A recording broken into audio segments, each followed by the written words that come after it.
Hello आप सभी को मेरा नमस्कार, स्वागत है मेरे चैनल ऑन ट्रेंडिंग एजुकेशन में। दोस्तों इसके पहले हमने 6 to 10th NCERT geography complete करवा दी है। आजकल का जैसा ट्रेंड चल रहा है, क्लास 10th के अपर में क्वेश्चन पूछे जा रहे हैं, तो हम रिस्क नहीं ले सकते हैं, इसलिए क्लास 11th के दोनों पार्ट हम कराएंगे, क्लास 12th के भी दोनों पार्ट कराएंगे। जिनको इसकी कंप्लीट पीडीएफ चाहिए वो इस नंबर पे व्हाट्सअप कर लें। बहुत ही सस्ते दामों में उपलब्ध है, आपको एक एक लाइन बाय लाइन आपको एमसीक्यू मिल जाएगा। इसमें आपके सामने कंटेंट अवेलेबल है, आप देखेंगे कैसा है, उस हिसाब पे आप ले सकते हैं। तो सबसे पहले आज हम चैप्टर नंबर 1 करेंगे। देखते हैं चैप्टर नंबर 1 क्या है। जो चैप्टर नाम है उसका भूगोल एक विषय के रूप में, ये पार्ट 1 है। उसके बाद पार्ट 2 आएगा। टोटल पार्ट 1 में 14 चैप्टर हैं। 14 चैप्टर के एमसीक्यू देखेंगे, हर एक लाइन को देखेंगे कि आपको दोबारा बुक छूने की जरूरत नहीं पड़ेगी। तो पहला क्वेश्चन आपके सामने बहुत अच्छा क्वेश्चन है, नॉर्मल क्वेश्चन है, ये शायद सबको आता होगा कि अत्यंत सरल शब्दों में बताना है कि भूगोल क्या है। भूगोल क्या है? भूगोल का मतलब होता है पृथ्वी का वर्णन। Option number C. हम आपका केवल क्वेश्चन कराते जाएंगे, क्योंकि एक्सप्लेनेशन जितना करेंगे कि ये ज़्यादा ऑलरेडी बहुत ज़्यादा क्वेश्चंस हैं, तो हम हर एक क्वेश्चन को बार बार पढ़ने की कोशिश करेंगे इसमें। दूसरा क्वेश्चन है आपका कि जियो और ग्राफोस शब्द को एक साथ रखने पर भूगोल शब्द का क्या अर्थ बनता है? तो इसका अर्थ बनता है पृथ्वी का वर्णन। जियो और ग्राफोस शब्द को जब एक साथ रखेंगे तो भूगोल का जो शब्द बनेगा वो बनेगा पृथ्वी का वर्णन। ठीक है। अगला क्वेश्चन, क्वेश्चन नंबर 3 आपके सामने है। ग्रीक विद्वान एरिस्थोस्थनीज ने सर्वप्रथम भूगोल शब्द का प्रयोग किया, ये शायद आपको सबको पता है। उनका समय काल इस पाठ में क्या दिया गया है? उनका समय काल दिया गया है 276 ईसा पूर्व से लेकर के 194 ईसा पूर्व तक। क्वेश्चन नंबर 4 आपके सामने यहाँ पे दे रहा है कि ग्रीक भाषा का जो मूल शब्द ग्राफोस है। देखिए ये छोटे छोटे क्वेश्चन आप जो समझ रहे होंगे एग्जाम में नहीं आएगा, वही एग्जाम में आपको देखने को मिल सकते हैं। तो मेरा यही है कि छोटे से छोटे और बड़े से बड़े जितने लेवल के क्वेश्चन आपके बुक से हैं, उन सभी को हमने एक एक करने का कोशिश किया है। तो ग्रीक भाषा में जो मूल शब्द ग्राफोस है उसका अर्थ क्या है? ग्राफोस का मतलब होता है वर्णन करना। क्या करना? वर्णन करना। Option number C correct answer है इसका। यदि आपको सेशन मेरा पसंद आ रहा है, प्लीज एक बार सेशन को लाइक कर दें और एक बार सेशन को जल्दी से जल्दी शेयर भी जरूर कर दें। कह रहा है कि विद्वान भूगोल को किस रूप में परिभाषित करते हैं? यह मानते हुए कि पृथ्वी को सर्वदा मानव के आवास के रूप में देखा गया है। ये आपको देखने को मिलेगा मानव के निवास के रूप में पृथ्वी का वर्णन। क्या मानते हुए? तो मानव के निवास के रूप में पृथ्वी का वर्णन। अगला क्वेश्चन, क्वेश्चन नंबर 6। इस पाठ में जो वर्णित कौन सा विषय है? एक प्राकृतिक विज्ञान है जो धरातल की वास्तविकता के विभिन्न पक्षों का अध्ययन करता है। तो इसको क्या बोलते हैं? इसको बोलेंगे, आप बता सकते हैं, इसको बोल सकते हैं भौमिकी। क्या बोल सकते हैं इसको? भौमिकी। क्वेश्चन नंबर 7 है कि पाठ के अनुसार भूगोल अन्य विज्ञानों से किन दो पहलुओं से भिन्न है? तो किन दो पहलुओं से भिन्न है? तो इसमें आपका विषय वस्तु और विधि तंत्र, इन दोनों पहलुओं से क्या है, ये भिन्न है। कह कि भूगोल सभी प्राकृतिक एवं सामाजिक विषयों से क्या प्राप्त कर उसका संश्लेषण करता है? तो ये प्राप्त करके सूचनाधार का। ठीक है ना, ऑप्शन नंबर सी सही है। भूगोल को किसका अध्ययन मानना तार्किक लगता है? क्योंकि पृथ्वी पर भौतिक और सांस्कृतिक वातावरण में विभिन्नता दिखाई पड़ती है। तो इसका जो आंसर होगा वो होगा क्षेत्रीय भिन्नता का अध्ययन। कर की भूगोलवेत्ता मात्र धरातल पर तथ्यों में विभिन्नता का अध्ययन नहीं करते हैं, अपितु किस चीज का अध्ययन करते हैं जो इन विभिन्नताओं के कारण होते हैं। इसका जो सही आंसर है वो है कारकों का भी अध्ययन करते हैं। अब अगला क्वेश्चन है क्वेश्चन नंबर 10 के बाद से क्वेश्चन नंबर 11 आपके सामने। कह कि फसल का वो स्वरूप एक प्रदेश से दूसरे प्रदेश में भिन्न होता है। यह भिन्नता किन कारकों से संबंधित होती है? यह भिन्नता मिट्टी, जलवायु, बाजार में मांग, किसानों की व्यय की क्षमता और तकनीकी निवेश की उपलब्धता आदि इन कारकों से क्या होती है, तो विभिन्न होती है। 11 के बाद से हम 12 नंबर पे आते हैं। कह रहा है कि भूगोल की दिलचस्पी किन दो तत्वों या एक से अधिक तत्वों के मध्य क्या ज्ञात करने में है, तो उनके कार्य कारण का संबंध। कार्य कारण संबंध के ढांचे में तथ्यों की व्याख्या करने से क्या लाभ होता है? इसका जो लाभ होता है वो क्या होता है कि यह केवल व्याख्या में सहायक होता है। यह तथ्य के पूर्वानुमान एवं भविष्य में परिप्रेक्ष्य में देखने की क्षमता भी रखता है। ये दोनों के दोनों सही है, तो इसलिए ऑप्शन नंबर हम डी की तरफ बढ़ेंगे। देखिए, इतना करने के बाद से मेरी गारंटी है कि आपको बुक छूने की जरूरत नहीं पड़ेगी, क्योंकि हर एक बुक के लाइन का हमने एमसीक्यू बनाया है। वो एग्जाम वो एग्जाम ओरिएंटेड हो, चाहे आपके सिलेबस के अकॉर्डिंग हो। हम किसी भी क्वेश्चन का रिस्क नहीं ले सकते। आपको नहीं पता कि एग्जामिनर कौन सा क्वेश्चन सेट कर सकता है, कौन सा सेट नहीं कर सकता है, इसलिए हम किसी भी चीज को नहीं छोड़ सकते हैं। जिनको यदि बहुत असाधारण लगता हो, बहुत आसान लगता हो, तो प्लीज स्किप कर सकता है, आगे बढ़ सकता है। भौगोलिक तथ्यों की जो प्रकृति होती है वो कैसी होती है? भौगोलिक तथ्यों की जो प्रकृति होती है वो गत्यात्मक होती है। कैसी होती है? गत्यात्मक होती है। Option number D. अब कह रहा है, भौगोलिक तथ्य किसके बीच आबद्ध प्रक्रियाओं के फलस्वरूप कालांतर में परिवर्तित होते रहते हैं?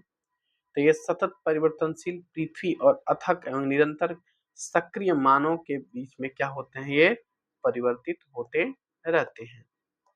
अब हम आते हैं आपको 16 नंबर की तरफ लेकर के। 16 नंबर क्वेश्चन कह रहा है कि आदि मानव समाज अपनी आवश्यकताओं के लिए सीधे तौर पर किस पर निर्भर करता है? आदि मानव समाज अपनी आवश्यकताओं के लिए सीधे तौर पर किस पर निर्भर करता है? तो ये निर्भर करता है आपके अपने निकटतम पर्यावरण पर। ठीक है ना? भूगोल इस प्रकार किसके समग्र इकाई के रूप में अंतः प्रक्रिया के अध्ययन से संबंधित है? तो ये आपको देखने को मिल सकता है प्रकृति और मानव। क्लियर है? प्रकृति की छाप मानव जीवन के किन पक्षों पर देखी जा सकती है?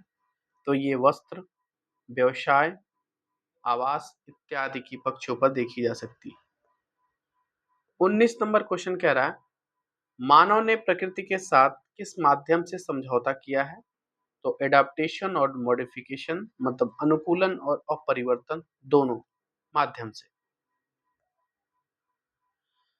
कह रहा है कि वर्तमान समाज ने किसके खोज और प्रयोग के द्वारा अपने अस्तित्व के लिए सन्निकट परिवेश यानी प्राकृतिक वातावरण को अपरिवर्तित किया है?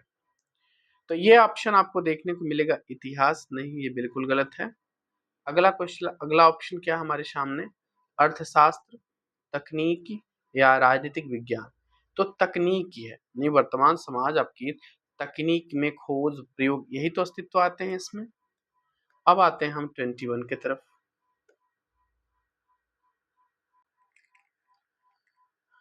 क्वेश्चन नंबर 21 है कि तकनीकी के क्रमशः विकास के साथ मानव किस चीज को ढीला करने में सक्षम हो गया है? तो भौतिक पर्यावरण के द्वारा जो कसे हुए बंधन हैं उनको। ऑप्शन नंबर बी करेक्ट है। 21 के बाद से 22 नंबर है कि तकनीकी ने श्रम की कठोरता को कम करने के साथ साथ और क्या किया है? तो उनके श्रम क्षमता को बढ़ाया तथा अवकाश का प्रावधान किया है। ऑप्शन नंबर आपका सी करेक्ट है। 22 के बाद से 23 नंबर है, तकनीकी ने मानव को उच्चतर आवश्यकताओं को पूर्ण करने का अवसर कैसे दिया? तो ये अवसर आपके अवकाश का प्रावधान करते हुए। अगला क्वेश्चन है क्वेश्चन नंबर 24, तकनीकी के विकास से किसमें वृद्धि हुई है? तो ये वृद्धि हुई है आपकी उत्पादन के पैमाने और श्रम की गतिशीलता। Option number C. कह रहा है कि पाठ के अनुसार सन्निकट परिवेश का क्या अर्थ है? तो सन्निकट परिवेश का अर्थ होता है प्राकृतिक वातावरण। ठीक है ना? सन्निकट परिवेश का मतलब आपका प्राकृतिक वातावरण होता है। कवि के वार्तालाप कवि के वार्तालाप के माध्यम से मानव किस चीज का सृजनात्मक योगदान होने का दावा करता है? तो ये प्राकृतिक संसाधनों का प्रयोग, ऑप्शन नंबर सी करेक्ट है। तकनीकी की सहायता से मानव किस अवस्था की ओर किस अवस्था की ओर अग्रसर हो रहा है? तो आपको पता है कि जो तकनीक की सहायता से आवश्यकता की अवस्था से स्वतंत्रता की ओर वो विकसित हो रहा है, ऑप्शन नंबर सी। 28 नंबर है, भौतिक वातावरण एवं मानव के अन्योन्य क्रिया के फलस्वरूप हमें किसके दर्शन होते हैं? तो मानवकृत प्रकृति और प्रकृति प्रभावित मानव के इन सभी चीजों के बारे में हमें दर्शन प्राप्त होते हैं। अगला है 29 नंबर,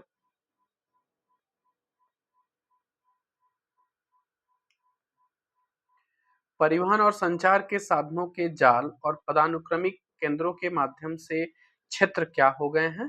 क्षेत्र पूरी के पूरे समाकलित और संगठित हो गए हैं। एक सामाजिक विज्ञान के रूप में भूगोल किसका अध्ययन करता है? इंपॉर्टेंट क्वेश्चन है ये। एक सामाजिक विज्ञान के रूप में जो भूगोल है वो किसका अध्ययन करता है? तो वो अध्ययन करता है क्षेत्रीय समाकलन और संगठन का अध्ययन करता है। धरातल पर पाए जाने वाले प्राकृतिक एवं सांस्कृतिक विशेषताओं के प्रतिरूप की पहचान से जुड़े प्रश्न किस चीज का उत्तर दे पाते हैं? तो ये दे पाते हैं कहाँ, मतलब धरातल पर कहाँ प्राकृतिक और सांस्कृतिक विशेषताएं होती हैं, क्यों नहीं होती हैं, कहाँ होती हैं। ये सब क्वेश्चन बहुत इंपॉर्टेंट नहीं है। चलिए इस पे आइए। 33 में 34 देखिए। 34 नंबर है कि पाठ के अनुसार इन दो प्रश्नों में तीसरे प्रश्न के जुड़ने तक भूगोल क्या नहीं बन सका? तो भूगोल एक वैज्ञानिक विषय नहीं बन सका, ऑप्शन नंबर सी। कह रहा है कि व्याख्या अथवा तत्वों के मध्य कार्य, ये भी इंपॉर्टेंट नहीं है। चलिए इसको देखिए। कह रहा है कि एक विषय के रूप में भूगोल का क्रोड किससे संबंधित होता है? तो ये क्रोड किससे संबंधित होता है? तो ये देखने को मिलेगा आपके क्षेत्र से। भूगोल क्षेत्र में तथ्यों के किस प्रतिरूप का अध्ययन करता है? भूगोल क्षेत्र में तथ्यों के किस प्रतिरूप का अध्ययन करता है? तो ये अध्ययन करता है, ये ऑप्शन देखते हैं, वितरण, स्थिति, केंद्रीकरण प्रतिरूप का अध्ययन करता है, ऑप्शन नंबर बी। भूगोल किसका विश्लेषण करता है? भूगोल मानव और उसके भौतिक वातावरण के मध्य गत्यात्मक अंतर प्रक्रिया से उपजे तथ्यों के बीच साहचर्य और अंतर संबंध का अध्ययन करता है। ठीक है ना। भूगोल एक संश्लेषणात्मक विषय है जो किसका प्रयास करता है? तो वो क्षेत्रीय संश्लेषण का विकास करता है, मतलब इसके बारे में प्रयास करता है, ऑप्शन नंबर बी। कौन सा विषय कालिक संश्लेषण का प्रयास करता है? तो ये है आपका कालिक का मतलब कि भूगोल करता है, ऑप्शन नंबर, सॉरी कालिक की बात करेंगे जब काल मतलब समय की बात करेंगे तो वो इतिहास होगा, ऑप्शन नंबर बी। ये थोड़ा सा समरी है, मतलब भूगोल के बारे में जानकारी बस है इसमें, ठीक है ना। भूगोल के उपागम की जो प्रकृति है वो कैसी होती है? तो होलिस्टिक होती है, मतलब समग्रात्मक होती है, ऑप्शन नंबर सी करेक्ट है इसमें। अब आते हैं 42, परिवहन के बेहतर साधनों की बढ़ती गम्यता के कारण वर्तमान विश्व में क्या कम हो गई है? तो उसकी प्राचल, उसकी पैरामीटर कम हो गई है, ऑप्शन नंबर आपके 42 का जो आंसर है वो है दूरियां कम हो गई हैं, ऑप्शन नंबर सी करेक्ट है। कह रहा है कि श्रम दृश्य माध्यमों और सूचना तकनीक ने किसे बहुत समृद्ध बना दिया है? तो ये बना दिया है आपके आंकड़ों को बहुत समृद्ध बना दिया है। 44 नंबर है कि प्राकृतिक या सामाजिक सभी विज्ञानों का एक मूल उद्देश्य क्या है? इसका जो मूल उद्देश्य है वो यथार्थता को ज्ञात करना। क्या है? यथार्थता को ज्ञात करना। भूगोल स्थानिक संदर्भ में यथार्थता को कैसे समझने में सहायक होता है? ये समग्रता को समझने में सहायक होता है। पाठ के अनुसार कौन सा कारक है जो स्वयं विश्व के इतिहास की दिशा को परिवर्तित करने के लिए एक प्रभावशाली कारक है? वो कौन सा प्रभावशाली कारक है? तो स्थानिक दूरी, ऑप्शन नंबर बी करेक्ट है। 46 के बाद से हम 47 पे आते हैं। पारंपरिक युद्ध में बड़े आकार वाले देशों ने अधिक स्थान छोड़कर किसका लाभ प्राप्त किया है? तो शायद आप सबको पता होगा, ये समय का लाभ प्राप्त किया है, ऑप्शन नंबर सी करेक्ट है। 48 नंबर है, भारत का हिमालय किस रूप में यह है किस रूप में देश की रक्षा करता है? एक महान अवरोधक के रूप में कि मार्ग की सुविधा के रूप में? बिल्कुल नहीं, नदी स्रोत के रूप में नहीं, दर्रे के रूप में नहीं, एक महान अवरोधक के रूप में इसकी रक्षा करता है। नौ संचालन नेविगेशन तकनीक ने यूरोपीय देशों को किस माध्यम से गम्यता प्रदान कर उपनिवेशीकरण में सहायता की? तो उपनिवेशीकरण की जब बात करेंगे इसमें, तो समुद्र यानी समुद्र माध्यम से गम्यता प्रदान करने में उपनिवेशीकरण की सहायता हुई। भू आकृति, जलवायु, वनस्पति आदि ने किसका अनुसरण किया है? एक निश्चित ऐतिहासिक पथ का। 51 हमारे सामने है कि दूरी को समय में व्यक्त करने के कारण भौगोलिक अध्ययन के किस आयाम के रूप में एक समाकल भाग माना जाता है? देखिए बहुत अच्छे अच्छे क्वेश्चन कहीं कहीं हैं, आपको नहीं समझ में आ रहा है। कह रहा है कि दूरी को समय में व्यक्त करने के कारण भौगोलिक अध्ययन के किस आयाम के रूप में एक समाकल भाग माना जाता है? तो इसको बोलते हैं हम चतुर्थ आयाम। क्या बोलते हैं? चतुर्थ आयाम। अगला है कि पाठ के अनुसार भूगोल अध्ययन का वो कौन सा भूगोल अध्ययन का कैसा विषय है? तो ये है अंतर शिक्षण विषय है। ये कह रहा है कि भूगोल के अध्ययन के दो प्रमुख उपागम हैं, वो कौन कौन से हैं? पहला तो है आपका विषय विषय वस्तुगत, मतलब जिसको हम क्रमबद्ध बोल सकते हैं, और दूसरा है प्रादेशिक। ठीक है। 54 के बाद से 55 है कि विषय वस्तु भूगोल का उपागम वही है जो किसका होता है? जो किसका होता है? तो जो होता है आपका सामान्य भूगोल का। विषय वस्तु क्रमबद्ध भूगोल का उपागम किस जर्मन भूगोलवेत्ता के द्वारा परिवर्तित किया गया था? तो ये किया गया था एक अलेक्जेंडर वान हम्बोल्ट नाम के वैज्ञानिक थे, उनके द्वारा। किस ऑप्शन में है? ऑप्शन नंबर आपके सी करेक्ट है इसमें, अलेक्जेंडर वान हम्बोल्ट। 57 है कि अलेक्जेंडर वान हम्बोल्ट का समय काल पाठ में कब से कब तक दिया गया है? इंपॉर्टेंट तो नहीं है ये, आपका 1769 से 1859 तक है। प्रादेशिक भूगोल का विकास हम्बोल्ट के समकालीन किस दूसरे जर्मन भूगोलवेत्ता के द्वारा किया गया? ये इंपॉर्टेंट है। ये है कार्ल रीटर के द्वारा। किसके द्वारा? कार्ल रीटर के द्वारा। कार्ल रीटर का भी छोड़ दीजिए, कोई दिक्कत नहीं है। एक तथ्य का अध्ययन सर्वप्रथम किस स्तर पर किया जाता है? कह रहा है विषय वस्तु उपागम में एक तथ्य का अध्ययन सर्वप्रथम किस स्तर पर किया जाता है? तो वो किया जाता है आपका पूरे विश्व स्तर पर। करे कि विषय वस्तु उपागम में विश्व स्तर पर अध्ययन के बाद क्या किया जाता है? तो उसका क्षेत्रीय रूप में वर्गीकृत किया जाता है, वर्गीकरण करके उसका पहचान किया जाता है। प्राकृतिक वनस्पति के अध्ययन में वह विषुवत रेखीय सदाबहार वन किसका उदाहरण है? तो ये किसका उदाहरण हो सकता है? ये प्रकारात्मक वर्गीकरण का उदाहरण हो सकता है। प्रादेशिक उपागम में विश्व को किसमें विभक्त किया जाता है? विभिन्न पदानुक्रमिक स्तर के प्रदेशों में विभक्त किया जा सकता है। प्रादेशिक उपागम में एक विशेष प्रदेश में सभी भौगोलिक तथ्यों का अध्ययन किस प्रकार किया जाता है? तो ये किया जाता है आपका समग्रता से विविधता में एकता की खोज करते हुए। 65 नंबर आपके सामने है। द्वैतवाद, जिसको हम द्विधा बोलते हैं, भूगोल की कैसी विशेषता है? तो ये विशेषता है मुख्य विशेषता, इसकी गौड़ विशेषता नहीं है। द्विधा भूगोल की एक मुख्य विशेषता है। भूगोल में द्वैतवाद का प्रारंभ कब से हो चुका था? तो ये आपके बोल सकते हैं कि हम्बोल्ट और रीटर के बाद मान सकते हैं, या आरंभ से ही? नहीं, इसको मानेंगे प्रारंभ से ही द्वैतवाद का प्रारंभ था। पहले विद्वान भूगोल में किस पर बल देते थे? जो पहले के विद्वान थे भूगोल में, वो आपको भौतिक भूगोल पर ध्यान देते थे। मानव भूगोल का विकास किस पर बल देने के साथ हुआ है? तो ये आपका मानवीय क्रियाओं के साथ हुआ है। बाद में विद्वानों के द्वारा क्या स्वीकार किया गया जो मानव भूगोल के विषय का आधार बना? तो इसका जो सही आंसर है वो क्या होना चाहिए? मानव धरातल का समाकलित भाग और प्रकृति का एक अनिवार्य अंग है। भू आकृति विज्ञान किसका अध्ययन करता है? तो भू आकृति विज्ञान किसका अध्ययन करेगा? शायद आप देखने से आपको भी पता होगा, भू की ही बात कर दिया, इसका मतलब भू आकृतियों की बात करेगा, उनके क्रम विकास की बात करेगा, उनसे संबंधित प्रक्रियाओं के बारे में बात करेगा। 70 के बाद से 71, 71 आप बताइए चलिए कि जलवायु विज्ञान के अंतर्गत किन तत्वों का अध्ययन किया जाता है, शायद आपको पता होगा। यह है वायुमंडल की संरचना, मौसम और जलवायु के तत्व, जलवायु के प्रकार और आपके जलवायु प्रदेश का, ये सभी के सभी जलवायु विज्ञान के अंतर्गत आपके अभी हाल के ही प्रश्न में मैं बता दूं, ये सेम क्वेश्चन आपका यूपी टेट के एग्जाम में पूछा गया था सी 6 to 8 वाले में। 6 to 8 वाले में पूछा था कि जलवायु विज्ञान के अंतर्गत 3 तत्वों का अध्ययन किया जाता है। ये चारों के चारों ऑप्शन दिए थे, सेम यही ऑप्शन भी थे, वायुमंडल की संरचना, मौसम, जलवायु के तत्व, ये सभी के सभी ऑप्शन आपके दिए हुए थे।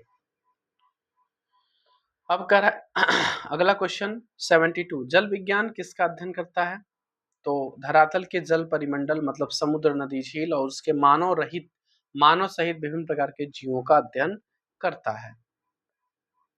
अब आते हैं हम 73 नंबर कि मृदा भूगोल किससे संबंधित है? तो मृदा भूगोल मृदा से संबंधित है, मिट्टी से संबंधित है, मिट्टी के निर्माण की प्रक्रियाओं से संबंधित है, उसके उत्पादकता के स्तर से संबंधित है। ठीक है। विषय वस्तु या क्रमबद्ध उपागम के आधार पर भूगोल की जो प्रमुख शाखाएं हैं वो कौन कौन सी हैं? तो यह है एक प्रकार का भौतिक भूगोल, दूसरा मानव भूगोल और तीसरा है जीव भूगोल। ऑप्शन नंबर आपका बी करेक्ट है।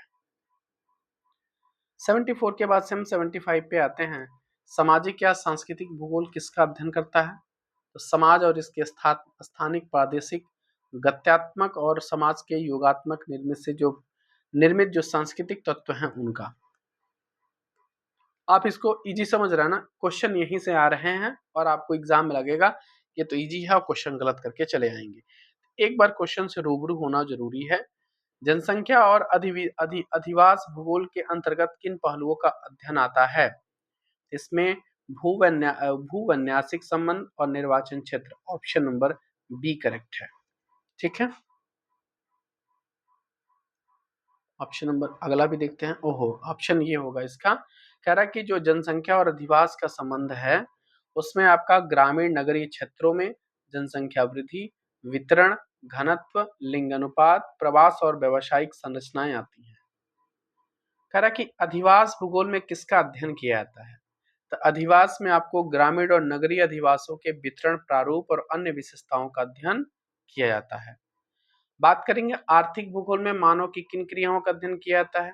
इसमें आर्थिक क्रियाओं जैसे कि कृषि, उद्योग, पर्यटन, व्यापार, परिवहन, इस सभी चीजों का अध्ययन किया जाता है। ऐतिहासिक भूगोल का ध्येय क्या है? ऐतिहासिक भूगोल का ध्येय क्या है? तो क्षेत्र को संगठित करने वाली ऐतिहासिक क्रियाओं का अध्ययन और भौगोलिक तत्वों में सामयिक परिवर्तन की व्याख्या करना ऐतिहासिक भूगोल का ध्येय है। ठीक है।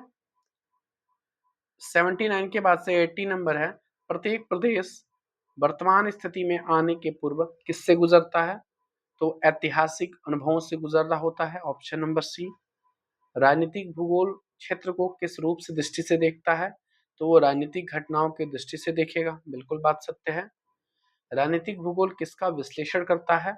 तो ये विश्लेषण करता है आपके जनसंख्या राजनीतिक व्यवहार को समझने के लिए सैद्धांतिक रूपरेखा का विकसित करना, इस बात का विश्लेषण करता है वो। जीव भूगोल का अभ्युदय किसके अंतराविष्ट मतलब किसके इंटरफेस के फलस्वरूप होता है? जीव विज्ञान, जीव की बात कर रहा है। तो जब जीव विज्ञान की बात करेंगे तो राजनीतिक की बात खत्म, भौगोलिक चिंतन की बात खत्म, भौतिक भूगोल और मानव भूगोल के अंतरापिष्ट के फलस्वरूप बात करेगा। तो ऑप्शन नंबर आपका सी करेक्ट है। 84 है कि जीव भूगोल में किसका अध्ययन होता है? तो ये पशुओं और उसके निवास क्षेत्र का स्थानिक स्वरूप एवं भूगोल विशेषताओं के अध्ययन किया जाता है। वनस्पति भूगोल किसका अध्ययन करता है? वनस्पति, तो इसमें प्राकृतिक वनस्पति का उसके हैबिटेट में स्थानिक जो प्रारूप है उनका करता है। परिस्थैतिक विज्ञान में किसका वैज्ञानिक अध्ययन होता है? इसमें प्रजातियों के निवास या स्थिति के क्षेत्र का होता है। पर्यावरण भूगोल शाखा का विकास किस अनुभव के फलस्वरूप हुआ है? किसके फलस्वरूप होता है? तो पर्यावरण भूगोल की हम बात करेंगे तो ये होता है आपका संपूर्ण विश्व में जो पर्यावरणीय प्रतिबोधन है उनका, उसके फलस्वरूप पर्यावरणीय समस्याओं का। 88 नंबर क्वेश्चन आपके सामने है, प्रादेशिक उपागम पर आधारित भूगोल की शाखाओं में निम्नलिखित में से कौन सा शामिल नहीं है? कौन सा शामिल नहीं है? तो यह है आपका जलवायु विज्ञान, ऑप्शन नंबर डी। करा कि प्रादेशिक उपागम पर आधारित शाखाओं में किसका नियोजन शामिल है? इसमें ग्रामीण इलाका नियोजन और शहर एवं नगर नियोजन। कह रहा है कि दो ऐसे पक्ष कौन से हैं जो सभी विषयों के लिए उभयनिष्ठ सर्वनिष्ठ हैं? तो ये जीव विज्ञान और पर्यावरण, मेरे ख्याल से यही होना चाहिए। नहीं, दर्शन और विधि और तकनीक होगा। ये आपका कह रहा है कि कौन से ऐसे दो पक्ष हैं जो सभी विषयों के लिए उभयनिष्ठ और सर्वनिष्ठ हैं? तो पहला होता है दर्शन, विधि और तकनीक। कह रहा है कि दर्शन के अंतर्गत किन दो पक्षों का पाठ में शामिल किया, घटा दीजिए इसको, ये भी इंपॉर्टेंट क्वेश्चन नहीं है। इसको देखिए, कह रहा है कि भू सूचना मतलब जियो इन्फॉर्मेटिक्स के अंतर्गत कौन सी प्रणालियां शामिल होती हैं? तो जब हम भू सूचना की बात करेंगे, इसमें आपको जीआईसी, जीपीएस, एलआईसी, ये सभी के सभी चीजें इसमें शामिल होती हैं। जीव भूगोल किसका अंतरा पृष्ठ है? जीव भूगोल किसका अंतरा पृष्ठ है? तो ये भौतिक भूगोल और मानव भूगोल का अंतरा पृष्ठ है। जीव भूगोल के अंतर्गत आने वाली एक शाखा जो प्राकृतिक वनस्पति के स्थानिक प्रारूप का अध्ययन करती है, वो कौन सी है? तो उसको बोलते हैं पादप भूगोल, यानी इसको बोलते हैं वनस्पति भूगोल। पर्यावरणीय भूगोल के अंतर्गत किस समस्या की चिंता का अनुभव किया गया है? तो जब पर्यावरण की बात करेंगे तो इसमें आपका आएगा भूमि ह्रास आएगा, प्रदूषण आएगा, संरक्षण आएगा, केवल वाला ऑप्शन ऐसे ही कट जाएगा आपका। 97 है, प्रादेशिक उपागम पर आधारित भूगोल की शाखाओं को किस स्तर पर वर्गीकृत किया गया है? तो स्थूल, मध्यम और सूक्ष्म प्रादेशिक अध्ययन के रूप में इनको हम बांट सकते हैं। घबराइएगा मत, पहला चैप्टर थोड़ा बोरिंग हो सकता है, इसलिए क्योंकि इसमें बहुत सारे ऐसे क्वेश्चंस हैं जो आप पहली बार पढ़ रहे हैं, जो आपको बहुत ज़्यादा आता भी होगा, जो आप समझ रहे हो कि एग्जाम ओरिएंटेड नहीं है, इसका कोई भी रेलिवेंट नहीं है, तो बिल्कुल घबराइए मत, बिल्कुल इस चीज़ को भूल जाइए कि इरेलीवेंट है, ये एग्जाम में आए हुए क्वेश्चंस हैं, आते हैं, तो इस बात को आपको ध्यान में देकर देना है और एक एक क्वेश्चन को आराम से पढ़ना है। ठीक है, चलिए अगला पॉइंट हम देखते हैं। विधि और तकनीक, जिसको मेथड और टेक्निक्स बोलते हैं, इसके अंतर्गत कौन सी विधियां आपके शामिल हैं? इसमें सामान्य और संगणक आधारित मानचित्रण, परिमाणात्मक तकनीक, क्षेत्र सर्वेक्षण विधियां, भू सूचना विज्ञान तकनीक, ये सभी के सभी इसमें शामिल हैं। 99 के बाद से 100 नंबर है कि परिमाणात्मक तकनीक को और किस नाम से जाना जाता है? परिमाणात्मक तकनीक को और किस नाम से जाना जाता है? तो इसको सांख्यिकी तकनीक के नाम से जानते हैं, ऑप्शन नंबर बी करेक्ट है। भू सूचना विज्ञान तकनीक के अंतर्गत कौन कौन से घटक शामिल हैं? भू सूचना के अंतर्गत अभी आपने पढ़ा जीआईएस और जीपीएस, अभी आपने पढ़ा था दूर संवेदक तकनीक, भौगोलिक सूचना और वैश्विक स्थिति तंत्र, ये सभी के सभी घटक शामिल हैं। देखिए इस चैप्टर से ज्यादा नहीं है, 120-125 क्वेश्चन के आसपास से, बस उतना ही देखना है आपको। कह रहा है कि जो पहले से निर्मित मानचित्रण तकनीक थी वह अब किस में परिवर्तित हो गई है? तो वो अब संगणक निर्मित मानचित्रण में परिवर्तित हो गई है। 103 नंबर है कि किस तकनीकी ने विद्वानों को बृहत मात्रा में आंकड़ों का प्रबंधन क्षमता प्रदान करती है? तो यह है आपका संगणक निर्मित मानचित्रण। कह रहा है कि जीआईएस ने विज्ञान के किस परिदृश्य को खोला है? तो जीआईएस की बात करेंगे तो ये खोला है आपके नए परिदृश्य को, ऑप्शन नंबर आपका बी। बिल्कुल सही स्थिति ज्ञात करने के लिए सुविधाजनक उपकरण कौन सा है? बिल्कुल सही स्थिति ज्ञात करने के लिए आपका जो सही उपकरण, सुविधाजनक जो उपकरण है, वो है आपका वैश्विक स्थितीय तंत्र। ठीक है ना, पुस्तक भूगोल में इसको छोड़ दीजिए। कह रहा कि भौतिक भूगोल में भूमंडल के अंतर्गत किसका अध्ययन सम्मिलित होता है? किसका अध्ययन सम्मिलित होता है? इसमें भू आकृतियां, प्रवाह, उच्चावच, ऑप्शन नंबर ए आपका करेक्ट हो जाएगा। भौतिक भूगोल में वायुमंडल के अंतर्गत किन तत्वों का अध्ययन किया जाता है? इसमें बनावट, संरचना, तत्व, मौसम, जलवायु, तापक्रम, वायुदाब, वायु, वर्षा, जलवायु के प्रकार इत्यादि सभी के सभी तत्वों का अध्ययन किया जाता है। कह रहा कि जलमंडल में किसका अध्ययन सम्मिलित होता है? तो आपको पता ही है, समुद्र, सागर, झीलें, जल परिमंडल सभी के सभी। जैव मंडल में अध्ययन किसका होता है? इसमें जीव के स्वरूप के सभी होंगे, उसमें उसका अध्ययन किया जाएगा। मिट्टियां किस प्रक्रिया के माध्यम से निर्मित होती हैं? मिट्टियां, तो मिट्टियां जो निर्मित होती हैं वो मृदा निर्माण की प्रक्रियाओं से निर्मित होती हैं। 112 नंबर पे आइए। करें कि मिट्टियां किन कारकों पर निर्भर करती हैं? तो मूल चट्टान, जलवायु, जैविक प्रक्रियाओं, उसके कालावधि पर निर्भर करती हैं।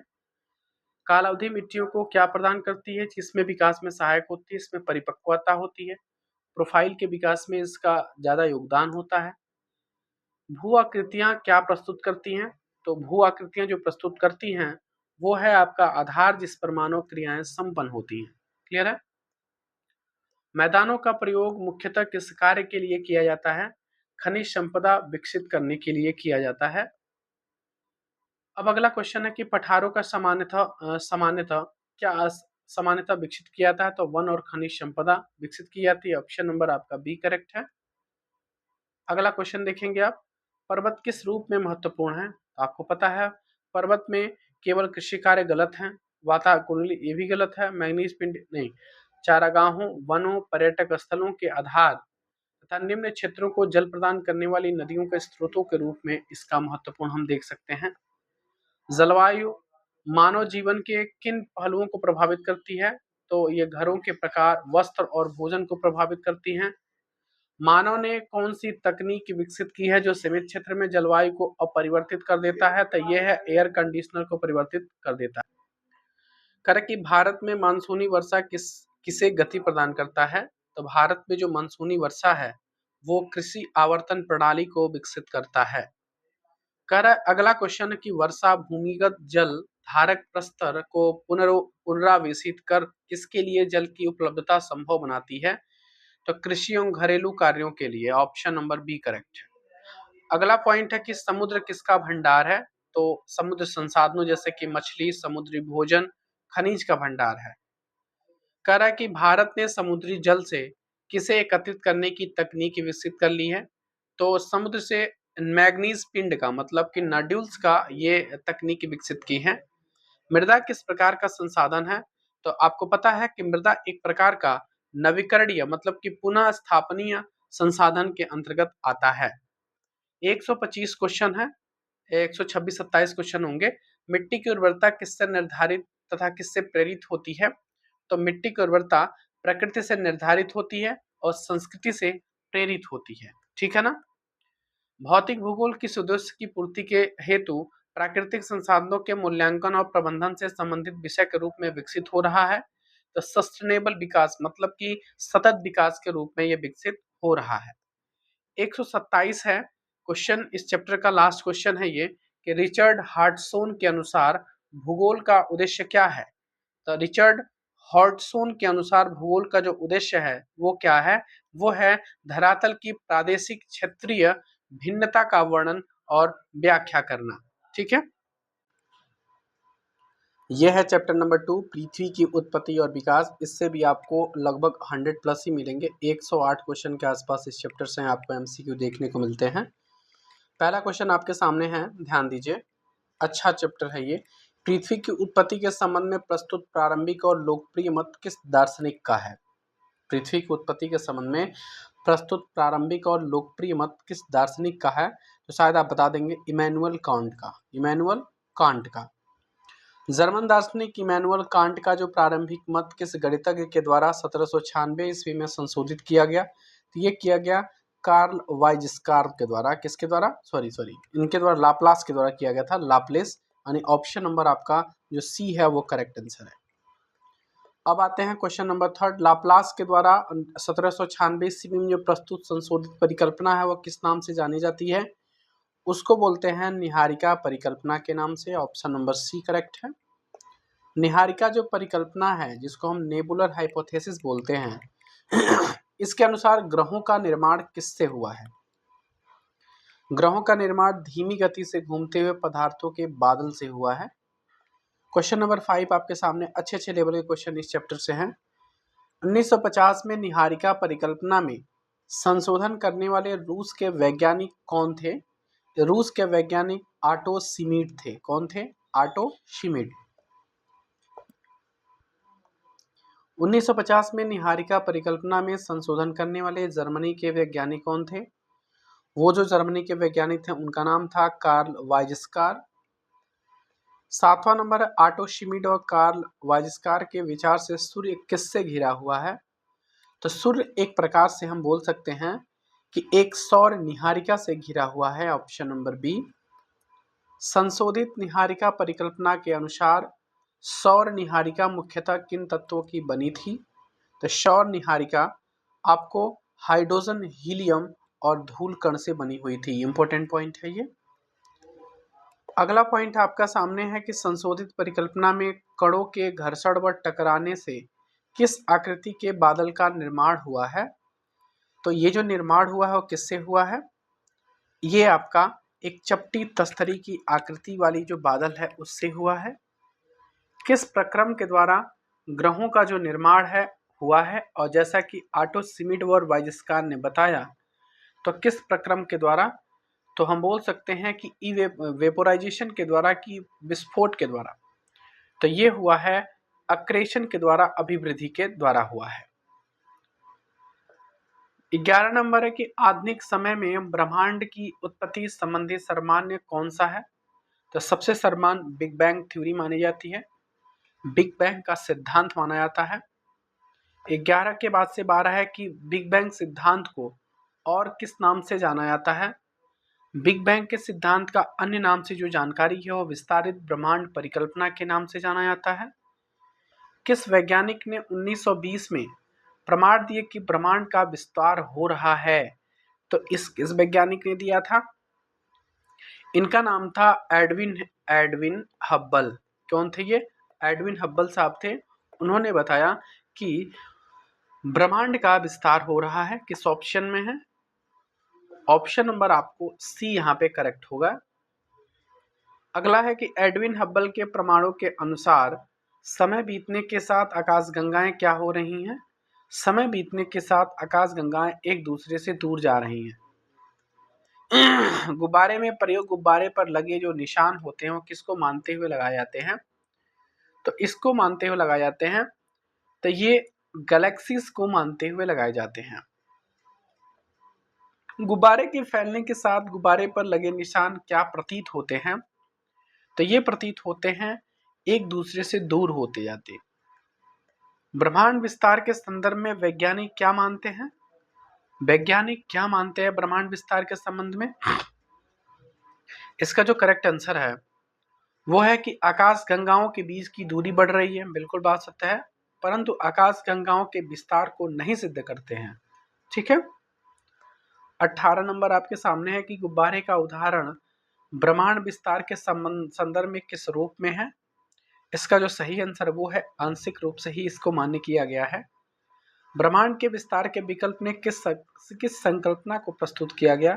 तो स्टेडी स्टेट कॉन्सेप्ट को, मतलब स्थिर अवस्था परिकल्पना को प्रस्तुत किया गया। स्थिर अवस्था संकल्पना के अनुसार ब्रह्मांड में किस स्थिति में रहता है? किसी भी समय एक जैसा ही रहता है। 21 स्थिर अवस्था संकल्पना को किसने प्रस्तुत किया था? ये अच्छा क्वेश्चन है। स्थिर संकल्पना को किसने प्रस्तुत किया था? इसका जो सही आंसर वो है आपका हॉयल ने किया था। किसने किया था? हॉयल ने। अब आते हैं हम 22 नंबर की तरफ। कह रहा है कि वर्तमान में वैज्ञानिक समुदाय किस सिद्धांत के पक्षधर हैं? तो ये पक्षधर हैं ब्रह्मांड विस्तार सिद्धांत, जिसको हम बिग बैंग थ्योरी बोलते हैं, उनके पक्षधर हैं। बिग बैंग थ्योरी के अनुसार आरंभ में वे सभी पदार्थ जिनसे ब्रह्मांड बना है वो किस रूप में एक ही स्थान पर रहते हैं? बहुत ही छोटे छोटे गोलक, मतलब एकाकी अणु के आकार में ही रहते हैं। आरंभिक कह रहा है आरंभिक गोलक का आयतन कैसा है? आरंभिक छोटे, अति छोटे गोलक एकाकी परमाणु का जो आयतन है वो कैसा है? आयतन कैसा था? तो आपको बता दें वो आयतन काफी अत्यंत सूक्ष्म था। आरंभिक अति छोटे गोलक का तापमान और घनत्व कैसा था? ये भी काफी अत्यधिक सूक्ष्म था। नहीं, इसको बोलेंगे ये अनंत है। कैसा है? अनंत है। बिग बैंग जो थ्योरी थी उसकी प्रक्रिया में अति छोटे गोलक में क्या हुआ था? उसमें भीषण विस्फोट हुआ था। ऑप्शन नंबर बी करेक्ट है। वैज्ञानिकों का विश्वास है कि बिग बैंग की घटना आज से कितने अरब वर्ष पहले हुई है? 13.7 अरब वर्ष पहले हुई है। बिग बैंग के बाद 1 सेकंड के अल्पांश के अंतर्गत क्या हुआ था? 1 सेकंड के अल्पांश की हम बात करेंगे तो उसमें बृहद विस्तार हुआ था। विस्फोट के कारण कुछ ऊर्जा किसमें परिवर्तित हो गई? विस्फोट के कारण जो ऊर्जा है वो पदार्थों में परिवर्तित हो गई। ऑप्शन नंबर आपका सी। विस्फोट के बाद जो बृहद विस्तार हैं उनके होने के पश्चात विस्तार की गति पर क्या प्रभाव पड़ा? तो ये जो प्रभाव पड़ा है वो काफी प्रभाव ये पड़ा है कि इनकी गति धीमी पड़ गई है। अब आते हैं हम 31 नंबर की तरफ। बिग बैंग होने के आरंभिक कितने मिनट के अंतर्गत ही पहले परमाणु का निर्माण हुआ? कितने निर्माण हुआ? तो ये देखने को मिलेगा आपका 30 मिनट। कैसा? 30 मिनट। बिग बैंग से 3 लाख वर्षों के दौरान तापमान गिरकर कितना हो गया? तो ये तापमान गिर करके आपका 4500 केल्विन हो गया। ठीक है। अब आते हैं आपको 33 नंबर की तरफ लेकर के। कह रहा कि बिग बैंग से 3 लाख वर्षों के दौरान जो 4500 केल्विन गिरा है उसका निर्माण किसका निर्माण हुआ उसके बाद? तो उसमें आपका परमाणुवीय पदार्थ का निर्माण होता है। परमाणुवीय पदार्थ के निर्माण के बाद ब्रह्मांड कैसा हो गया? तो जब परमाणुवीय पदार्थ का निर्माण हो गया है तो ब्रह्मांड हमारा पारदर्शी हो गया। प्रारंभिक देखिए एक एक प्रश्नों को हमने एमसीक्यू फॉर्मेट में कन्वर्ट कर दिया है जिससे आपको थोड़ा इंटरेस्ट भी जगेगा करने में। प्रारंभिक ब्रह्मांड में किसका वितरण समान नहीं था? तो वो है आपका कौन सा? तो ऊर्जा और पदार्थ का वितरण समान रूप से नहीं था। घनत्व में आरंभिक भिन्नता से किसमें भिन्नता आई जिसके परिणाम स्वरूप पदार्थ का एकत्रण हुआ? तो यह है गुरुत्वाकर्षण बलों में आई। कर कि पदार्थ का एकत्रण किसका आधार बना? तो पदार्थ का जो एकत्रण है वो किसका आधार बना है आप बताइए। पदार्थ का एकत्रण किसका आधार बना है? आकाशगंगाओं के विकास का आधार बना है। एक आकाशगंगा किसका समूह है? एक आकाशगंगा अत्यंत असंख्य तारों का समूह है कि निहारिका का? क्वेश्चन यहाँ पे कंफ्यूज हो सकते हैं। असंख्य तारों का समूह है एक आकाशगंगा। आकाशगंगाओं की दूरी किस में मापी जाती है? तो सबको पता है प्रकाश वर्षों में मापी जाती है। एक अकेली आकाशगंगा का जो व्यास है वो कितने प्रकाश वर्षों के बीच हो सकता है? कितना मतलब दूरी हो सकता है इसका व्यास? कितना दूरी मतलब कितने डिस्टेंस लंबाई इसकी कितनी हो सकती है? तो ये लगभग 80,000 के आसपास होती है। 80,000 से लेकर के 1,50,000 तक, 80,000 से लेकर के 1,50,000 तक क्या एक अकेली आकाशगंगा का व्यास हो सकता है। एक आकाशगंगा के निर्माण की जो शुरुआत है वो किससे होती है? एक आकाशगंगा के जो निर्माण की जो शुरुआत है वो आपको हाइड्रोजन गैस से बने विशाल बादल के संचयन से हो सकती है। 42 नंबर है कि हाइड्रोजन गैस से बने विशाल जो बादल के संचयन है उनको क्या कहा जाता है? तो उनको निहारिका नेबुला कहा जाता है। मतलब नेबुला क्या है? तो ये हाइड्रोजन गैस से बना एक विशाल बादल का संचयन है। ठीक है ना। क्रमशः बढ़ती हुई निहारिका में गैस के झुंड में विकसित होने के बाद ये झुंड बढ़ते बढ़ते क्या बने जिनसे तारों का निर्माण आरंभ हुआ है? तो ये होता है आपके घने गैसीय पिंड। ठीक है।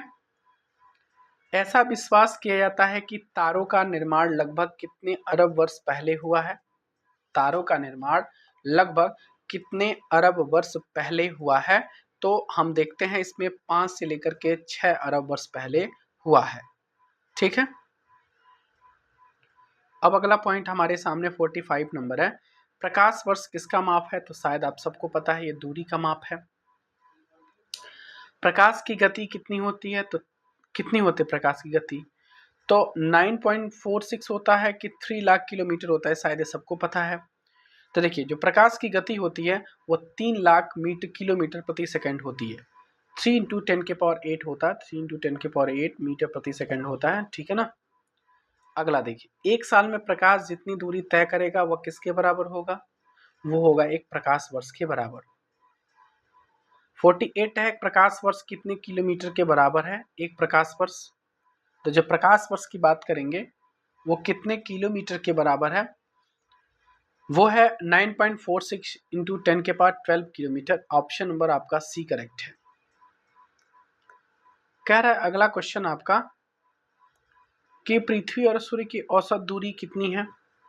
पृथ्वी और सूर्य की जो औसत दूरी है वो 14,95,98,000 किलोमीटर है। पृथ्वी और सूर्य की जो औसत दूरी है वो 14,95,00,000 मतलब कि 15 करोड़ के आसपास आप मान सकते हैं। पृथ्वी और सूर्य की जो औसत दूरी है प्रकाश के संदर्भ में कितनी है। जब प्रकाश के संदर्भ में हम बात करेंगे तो ये प्रकाश वर्ष का केवल 8.311 है। ठीक है ना। तारों को निहारिका के अंदर क्या माना जाता है। तारों को निहारिका के अंदर एक गुथित झुंड के रूप में मानते हैं गैस का। गैस के गुथित झुंड में गुरुत्वाकर्षण बल से बादल में किसका निर्माण हुआ है। बादल में किसका निर्माण हुआ है तो ये हुआ है क्रोड में। Option number B. गैसीय क्रोड के चारों तरफ क्या विकसित हुई। गैसीय क्रोड के चारों तरफ क्या विकसित हुई तो गैस और धूल कणों की घूमती हुई तस्तरी विकसित हुई थी। 54 नंबर है कि ग्रहों के विकास की अगली अवस्था में गैसीय बादल का क्या आरंभ हुआ है तो यह है संघनन। क्या है। संघनन। करें कि संघनन आरंभ होने पर क्रोड को ढकने वाला जो पदार्थ है वो किस रूप में विकसित हुआ है। वो विकसित हुआ है छोटे गोलों के रूप में। Option number B. करें कि ये छोटे गोले किस प्रक्रिया के द्वारा ग्रहाणुओं में विकसित हुए हैं तो ये हुए हैं आपके संसंजन ससंजन जिसको अणुओं में पारस्परिक प्रक्रिया के द्वारा हुए हैं। संगठन की जो क्रिया है क्रिया के द्वारा बड़े पिंड बनने शुरू हुए और वे किस बल के परिणाम स्वरूप आपस में जुड़ गए तो शायद ये पता है कि गुरुत्वाकर्षण बल या ससंजन बल, दोनों में कंफ्यूजन हो सकता है। ध्यान रखिएगा गुरुत्वाकर्षण बल ही इसका आंसर होगा। 57 के बाद से 58 है कि छोटे पिंडों की अधिक संख्या ही क्या है तो छोटे पिंडों की अधिक संख्या ही आपके ग्रहाणु है, प्लेटनेट सिमल्स हैं। ठीक है ना। ग्रहों के निर्माण की अंतिम अवस्था में क्या हुआ था तो बहुत बड़ा विस्फोट हुआ था। क्या हुआ था। अंतिम अवस्था में छोटे ग्रहाणुओं के सहवर्तित होने पर कुछ बड़े पिंड ग्रहों के रूप में बनने शुरू हो गए थे। ठीक है ना। प्रारंभ में पृथ्वी कैसी थी शायद आपको पता है। प्रारंभ में जो पृथ्वी थी वो कैसी थी। वो थी चट्टानी थी, गर्म थी, वीरान एक प्रकार का ग्रह था ये। प्रारंभ में पृथ्वी का जो वायुमंडल है वो कैसा रहा होगा तो ये विरल रहा होगा, हाइड्रोजन और हीलियम से बना हुआ था। ऑप्शन नंबर बी करेक्ट है। 61 के बाद से 62 है कि आज के कितने करोड़ सालों के दौरान इस ग्रह पर जीवन का विकास हुआ है तो ये देखने को मिलेगा आपको। तो ये कौन सा इसका आंसर क्या होगा 460 करोड़ वर्ष। पृथ्वी की संरचना कैसी है तो पृथ्वी की संरचना आपको देखने को मिलती है परतदार। वायुमंडल के बाहरी छोर से पृथ्वी के क्रोड तक जो पदार्थ हैं वे कैसे हैं वे एक समान नहीं हैं। वायुमंडलीय पदार्थ का घनत्व होता है तो वायुमंडलीय पदार्थ का जो घनत्व होता है वो कैसा होता है वो सबसे कम होता है। ठीक है। पृथ्वी की सतह से इसके भीतरी भाग तक कितने मंडल हैं। कितने मंडल होते हैं पृथ्वी की सतह से और इसके भीतरी भाग तक आपके अनेक मंडल देखने को मिलते हैं। 66 के बाद 67 है कि पृथ्वी के प्रत्येक भीतर भाग के पदार्थ की अलग अलग क्या है इसके अलग अलग विशेषताएं हैं। ग्रहाणु और दूसरे खगोलीय पिंड ज्यादातर किनके मिश्रण से बने हुए हैं एक जैसे ही घने और हल्के पदार्थों के मिश्रण से बने हैं। ग्रहाणु और खगोलीय पिंडों के मिश्रण की जानकारी हमें किस अध्ययन से प्राप्त होती है तो ये प्राप्त होती है उल्काओं की। ठीक है। ग्रहाणुओं के इकट्ठा होने से किसका निर्माण हुआ है यह निर्माण हुआ है ग्रहों का। पृथ्वी की रचना किस प्रक्रम के अनुरूप हुई है ग्रहाणुओं के इकट्ठा होने के प्रक्रम के अनुरूप हुई है। जब पदार्थ गुरुत्व बल के कारण संहत हो रहा था तो उन इकट्ठा होते हुए पिंडों ने पदार्थ को प्रभावित किया जिससे क्या उत्पन्न हुई थी बहुत अधिक उष्मा उत्पन्न हुई थी।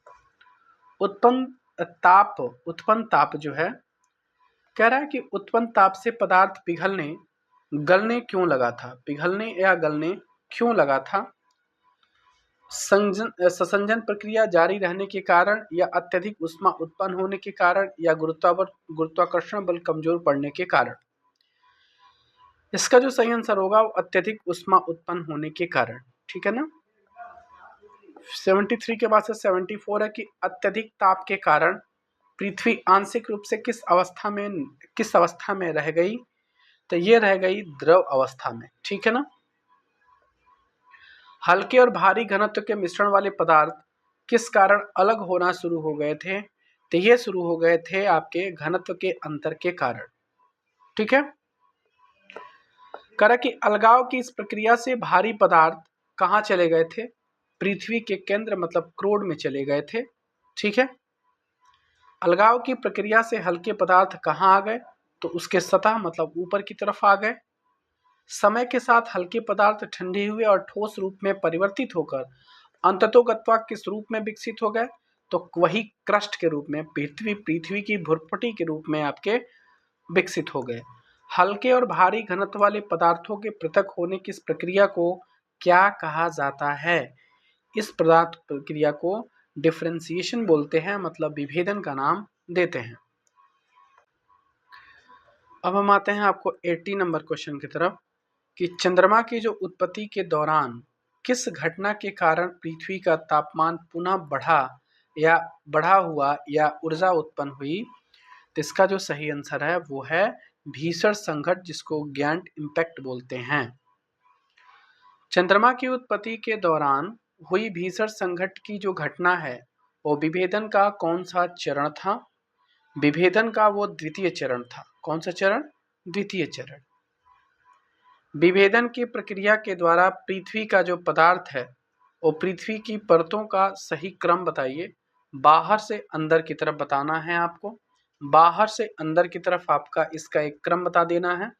तो सबसे पहले आपको भूप्रपटी मिलेगी, क्रस्ट, उसके बाद प्रवार मिलेगा, उसके बाद बाह्य क्रोड देखने को मिलेगा, उसके बाद आंतरिक क्रोड देखने को मिलेंगे। ऑप्शन नंबर सी करेक्ट है। चलिए, पृथ्वी के धरातल से क्रोड तक पदार्थ का घनत्व किस प्रकार बदलता है। तो सबसे पहले हम बात करेंगे इसमें किस प्रकार बदलेगा। तो ये बढ़ता चला जाता है। ठीक है। 84 नंबर है क्रस्ट, मेंटल और कोर। क्या है। प्रवार का मतलब मेंटल होता है। क्रस्ट, मेंटल और आउटर कोर और आंतरिक कोर को किसका उदाहरण है। तो यही उदाहरण आपके पृथ्वी के परतदार संरचना का है।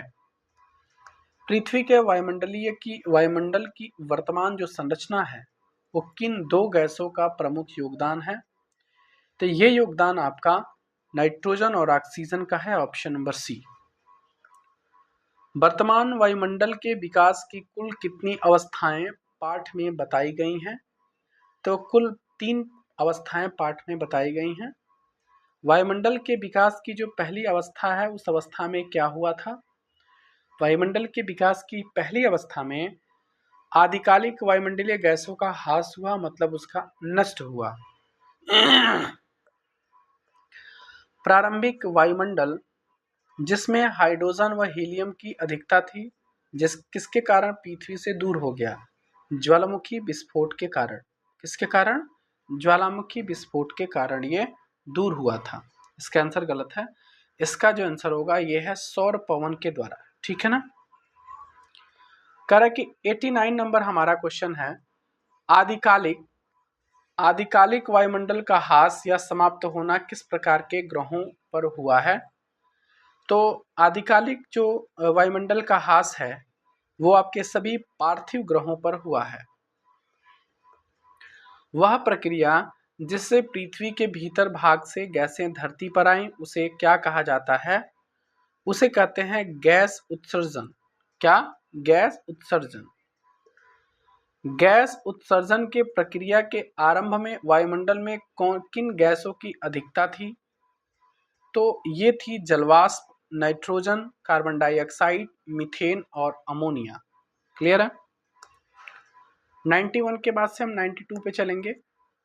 कह रहा कि गैस उत्सर्जन की प्रक्रिया के आरंभ में स्वतंत्र ऑक्सीजन की मात्रा वायुमंडल में कितनी थी। तो ये थी आपकी बहुत कम मात्रा थी इसकी। लगातार ज्वालामुखी विस्फोट से वायुमंडल में किनकी मात्रा बढ़ने लगी है? तो जब ज्वालामुखी विस्फोट ज़्यादा होगा किनकी मात्रा बढ़ने लगेगी? आप बताइए। उसमें जलवाष्प और गैसों की मात्रा बढ़ने लगेगी। क्लियर है? वायुमंडल में उपस्थित कार्बन डाइऑक्साइड के वर्षा के पानी में घुलने से तापमान में क्या परिवर्तन आया? तो तापमान में और अधिक गिरावट आई। जब कार्बन डाइऑक्साइड के वर्षा के पानी में घुलने से तापमान में परिवर्तन आया तो उसके तापमान में और अधिक गिरावट आई थी। ठीक है ना? पृथ्वी के धरातल पर वर्षा का जो जल है वो गर्तों में इकट्ठा होने लगा, जिससे किसका निर्माण होता है? जब गर्तों में हो जमा होने लगेगा तो वहीं से आपका महासागर का निर्माण होने लगा। अब कह रहा है कि जो पृथ्वी पर उपस्थित जो महासागर है वो पृथ्वी की उत्पत्ति से लगभग कितने करोड़ सालों के अंतर्गत बने हैं? तो ये बने हैं लगभग आपको 50 करोड़ के आसपास, 50 करोड़ सालों के अंतर्गत बने हैं। खैर इरेलीवेंट टाइप के नहीं है, लेकिन फिर भी हम जानकारी रख लेते हैं। महासागर कितने साल पुराने माने जाते हैं? इंपॉर्टेंट पॉइंट है ये। महासागर कितने साल पुराने माने जाते हैं? लगभग 400 करोड़ साल पुराने माने जाते हैं। लगभग कितने करोड़ साल पहले जीवन का विकास प्रारंभ हुआ था? तो लगभग हम 380 करोड़ साल पहले जीवन का विकास प्रारंभ हुआ था। कह रहा कि प्रकाश संश्लेषण प्रक्रिया लगभग कितने साल पहले विकसित हुई थी? तो ये लगभग 250 से लेकर के 300 करोड़ साल पहले विकसित हुई थी। अब कह रहा कि लंबे समय तक जीवन कहां तक सीमित रहा? लंबे समय तक जीवन कहां तक सीमित रहा था? तो पृथ्वी के क्रोड तक या महासागरों तक? महासागरों तक। ऑप्शन नंबर सी करेक्ट है। जो भी इस चैनल पे पहली बार आया है तो प्लीज़ एक बार चैनल को सब्सक्राइब कर ले। बीच में मैं वीडियो स्टॉप कर दिया था, अब वीडियो आपकी रेगुलर आएंगी। आप देखते हैं कि दो चैप्टर का मैंने वीडियो आज डाल रहे हैं, तो इन 2 चैप्टर को आप सबसे अच्छे से पढ़िए, चैप्टर 1 और चैप्टर 2। चैप्टर 1 बहुत इंपॉर्टेंट तो नहीं है, फिर भी हमने सब एक एक क्वेश्चन उसमें बारीकी से निकाल दिया है। और दूसरे चैप्टर आपका बहुत इंपॉर्टेंट है, बहुत ज़्यादा इंपॉर्टेंट है। आपको एक एक क्वेश्चन को इसमें स्टैटिक टाइप भी हमने बताया है, इसको आप पढ़िए। उसके बाद से फिर हम अगले चैप्टर पे आएंगे, क्योंकि 14 चैप्टर टोटल है। 2 से 3 वीडियो कंप्लीट होने के बाद एक मैराथन वीडियो आएगी जिसमें कंप्लीट वीडियो एक साथ मिल जाएगा। अब हम आते हैं 101 की तरफ। प्रकाश संश्लेषण की प्रक्रिया के द्वारा ऑक्सीजन में बढ़ोतरी किसका योगदान है? तो इसका योगदान किसका हो सकता है? महासागरों का, नदियों का, यही तो हो सकता है। तो ये है ऑप्शन नंबर सी, ऑफ महासागरों का। ठीक है ना? वायुमंडल में ऑक्सीजन की मात्रा पूर्ण रूप से कब भर गई? ये सब जो टाइम पीरियड दे रहे हैं कहीं कहीं इंपॉर्टेंट हो सकते हैं। तो ये हो सकती है 200 करोड़ वर्ष पूर्व वायुमंडल में ऑक्सीजन की मात्रा पूर्ण रूप से भर गई, जब हमारा धीरे धीरे पृथ्वी बनने लगी तब। निसंदेह पृथ्वी का जो आरंभिक वायुमंडल है वो जीवन के विकास के लिए कैसा था? निसंदेह पृथ्वी का जो आरंभिक वायुमंडल है जीवन के विकास के लिए क्या अनुकूल था कि नहीं था? अरे बिल्कुल अनुकूल नहीं था, मतलब रहने योग्य नहीं था ये।